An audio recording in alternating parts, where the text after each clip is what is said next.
kalubian na naging konsepto sa Sabangnon. Gimpapaimot ang proseso sa paglukad.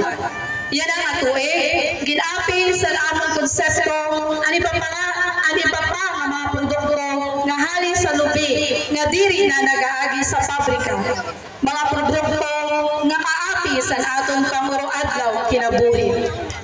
Ladies and gentlemen, ang tribong Sabangnon magahatag sin kadalawan kan mahal nga Santo Niño bilang pasasalamat sa mga grasya nga ginhatag sa aton kaupod ang artistic and creative dances para mahatagan sin halaro nga interpretasyon ang Kalubian Festival.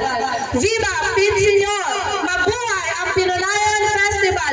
Abante Sabangnon! Abante Labisares!